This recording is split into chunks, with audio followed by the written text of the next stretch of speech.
पहले मैंने सोचा कि चलिए किचन साफ़ कर लेते हैं, तो मैं ना किचन में आ गई और मैंने किचन की सारी चीज़ों को पहले चेक किया। फिर मुझे अचानक से याद आया कि नहीं यार, इस काम से ज़्यादा इम्पोर्टेंट एक और काम है जो कि आज मुझे करना है। अगर नहीं किया ना तो मेरे फ्रिज में वो चीज़ें सब ख़राब हो जाएँगी। तो चली गई मैं फ्रिज में और सबसे पहले ना जो खोया मैंने बना के रखा था ना, सबसे पहले खोया और पनीर ये दोनों चीज़ें मैं लेकर आ गई किचन में। अब इन दोनों चीज़ों से ना मैं बहुत ही मस्त चीज़ बनाने वाली हूँ। वैसे तो आपको पता चल ही गया होगा कि मैं क्या बना रही हूँ। तो चलिए मैंने यहाँ पे ना खोया निकाल दिया है। तो खोए को हम निकाल देते हैं और ये होममेड खोया है। जी 2 लीटर दूध से मैंने ये खोया बनाया था और ये कम से कम 400 ग्राम के करीब-करीब ये खोया बन गया था मेरा। तो बस अब इस खोए को मैं अच्छे से ना मसलने लग पड़ी हूँ, मतलब इसको गूँथना है इतने अच्छे से ना कि इसमें कोई गुठली नहीं रहनी चाहिए, कोई कुछ नहीं रहना चाहिए। तो इसको मैंने अच्छे से गूँथ लिया और दूसरी तरफ मैंने चाय बनाने रख दी थी क्योंकि मुझे चाय पीने का बहुत मन कर रहा था। तो यहाँ पे खोया हमारा देखिए कितने अच्छे से इसको मैंने मसल-मसल के एकदम चिकना कर दिया, जैसे आटा होता है ना बिल्कुल वैसे ही इसको मैंने गूँथ के तैयार कर दिया है। तो जो खोया है ना इसको ऐसे ही मसलना है। अब ले लेते हैं पनीर यहाँ पे। तो पनीर को हमने किस क्वांटिटी में लेना है इस चीज़ को ना हमेशा ध्यान रख के आप बनाना। जितना आपने खोया लेना है ना उसका आधा पनीर होना चाहिए। मान लो आपने 1 किलो खोया लिया है तो 500 ग्राम आपका पनीर होना चाहिए और उसमें से आधा मतलब 500 ग्राम अगर पनीर है तो उसका आधा मतलब 250 ग्राम आपके पास मैदा होना चाहिए। तो चलिए अभी ये तो मेरा साइड पे है, तब तक चाय बन गई थी तो मैंने सोचा चलिए मैं और मेरे पतिदेव दोनों चाय पी लेते हैं। तो फिर चाय पी ली मैंने, फिर उसके बाद मैं फिर से किचन में आ गई और अब इस पनीर को इतना मसलना है कि ये एकदम फ्लफ़ी हो जाए। फ्लफ़ी समझते हैं, एकदम हल्का और एकदम फूला-फूला सा हो जाए। तो मैंने इस पनीर को अच्छे से मथ दिया, यहाँ पे अच्छे से मसल-मसल के सॉफ्ट कर दिया। ये देखिए, इसको मैंने इस तरह से पूरा सॉफ्ट कर दिया है तो 2 चीज़ें हमारी रेडी हो गई हैं। तो क्वांटिटी हमेशा यहाँ पे खोए से आधा पनीर, बस इस चीज़ का ध्यान रखोगे जो आपके ये बनेंगे ना गुलाब जामुन बहुत ज़्यादा टेस्टी बनेंगे। और बस यहाँ पे अब मैंने लिया है मैदा, तो मैदा हमने पनीर से आधा लेना है, ठीक है? खोए से आधा पनीर, पनीर से आधा मैदा। तो बस इस मेज़रमेंट के साथ आप बनाना, कुछ भी नहीं करना है ऊपर-नीचे, बस यही मेज़रमेंट रहना चाहिए।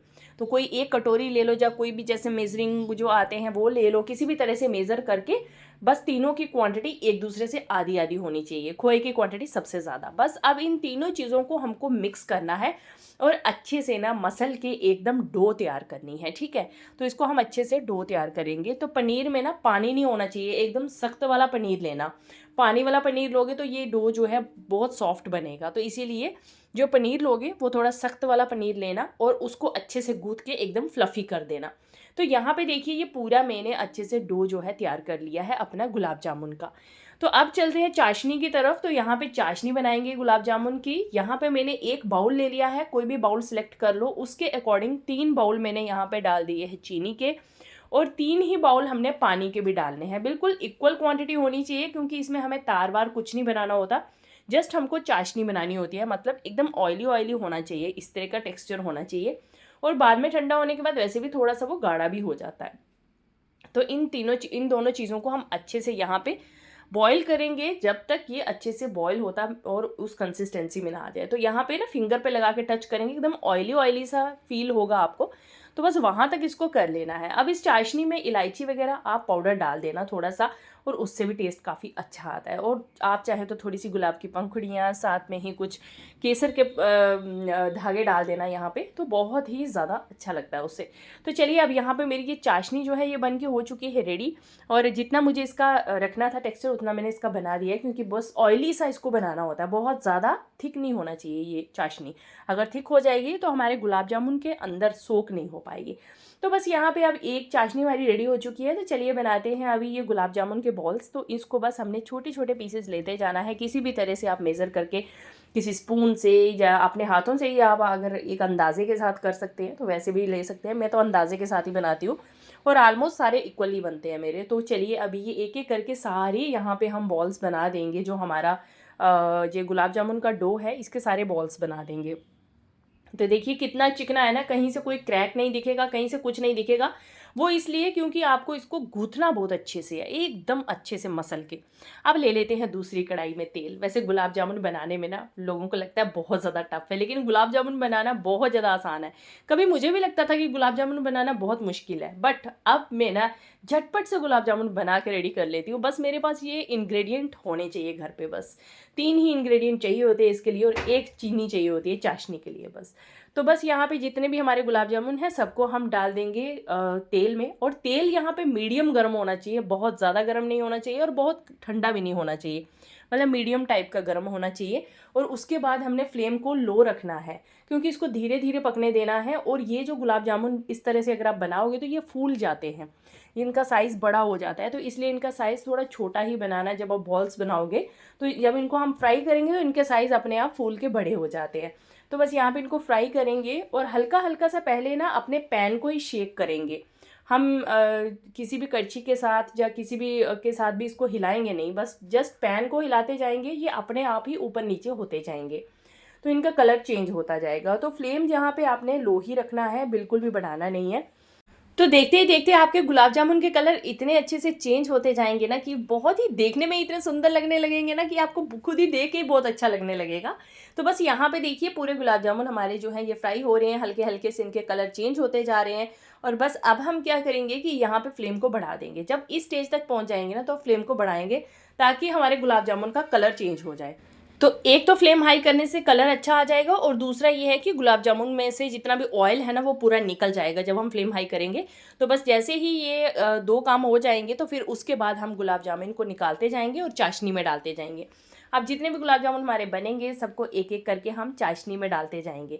यकीन मानिए इस तरह से एक बार ज़रूर बना के ट्राई करना, आपको इतने ज़्यादा टेस्टी लगेंगे कि आप बार बार इसी तरह से बनाना पसंद करोगे।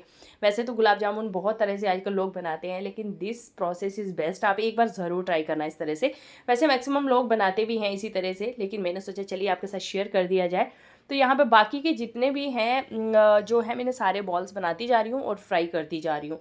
तो मेरा जो इतना सारा डो था, मतलब 400 ग्राम के करीब मेरा जो है मैदा खोया था, और उसी के अकॉर्डिंग 200 ग्राम के करीब मेरा पनीर था, और बस उसका आधा मैंने मैदा डाल दिया था। तो इतनी क्वांटिटी में मेरे इतने सारे गुलाब जामुन बन जाएंगे, जो मैं अभी आगे आपको बता दूंगी कि कितने सारे गुलाब जामुन मेरे बन गए हैं। तो बस धीरे धीरे करके सारे गुलाब जामुन मैंने बना दिए और सबको मैंने डाल दिया था चाशनी में। और अब हम चाशनी के बीच में इनको अच्छे से बीच में डाल दें, क्योंकि थोड़ा सा ऊपर ऊपर आ रहे थे, तो मैंने सबको अच्छे से बीच में डाल दिया है चाशनी में। तो जिन्होंने अच्छे से चाशनी को सोख लिया उनको मैंने ऊपर कर लिया और बाकी वालों को नीचे नीचे कर दिया। तो बस यहाँ पे सारे गुलाब जामुन हमारे बन गए हैं। बहुत ही इजी तरीका होता है, मैं तो झटपट से बना लेती हूँ, मुझे इतना आसान लगता है ना ये वाले गुलाब जामुन बनाना। तो हमारे सारे गुलाब जामुन यहाँ बन गए हैं। तो अब मैं आपको एक गुलाब जामुन कट करके बता रही हूँ। आप इसका इंटरनल मतलब अंदर से इसका टेक्स्चर देखिए कितना ज़्यादा अच्छा है, मतलब कोई गुठली नहीं होगी, कोई कुछ नहीं होगा, एकदम रस से भरा हुआ और इतना ज़्यादा टेस्टी होगा कि मुंह में डालते ही घुल जाएगा। और मुझे इसको देख के ना मन करे कि मैं अभी के अभी खा लूँ, लेकिन मैं अभी खाऊंगी नहीं, बिकॉज सबसे पहले भगवान जी को भोग लगाना ज़रूरी होता है ना। तो कोई भी चीज़ हम मीठी मीठी बनाते हैं ना तो भगवान को भोग ज़रूर लगाना चाहिए। तो चलिए अभी मैंने ये बना लिया है तो भगवान जी को भोग लगा देते हैं, और फिर उसके बाद हम खुद टेस्ट करेंगे कि हमारे गुलाब जामुन कैसे बने हैं। तो चलिए अब मैं टेस्ट करती हूँ। तो यहाँ पे ना गुलाब जामुन हमारे बहुत ज़्यादा अच्छे बने हैं, बहुत ज़्यादा टेस्टी बने। ये तो मैं हमेशा खाती रहती हूँ, वैसे मैं आप लोगों को बता रही हूँ इसलिए मैंने यहाँ पे टेस्ट किया है। तो ये बहुत ज़्यादा टेस्टी बने हैं, आप भी ट्राई करना ज़रूर, और फिर मेरे साथ ना ज़रूर शेयर करना कि ये आपके गुलाब जामुन कैसे बने थे, क्या टेस्टी बने थे या फिर नहीं बने थे, ज़रूर शेयर करना। चलिए फिर मिलते हैं फ्रेंड्स नई वीडियो में, तब तक के लिए bye bye, take care, enjoy करिए, बहुत बहुत खुश रहिए।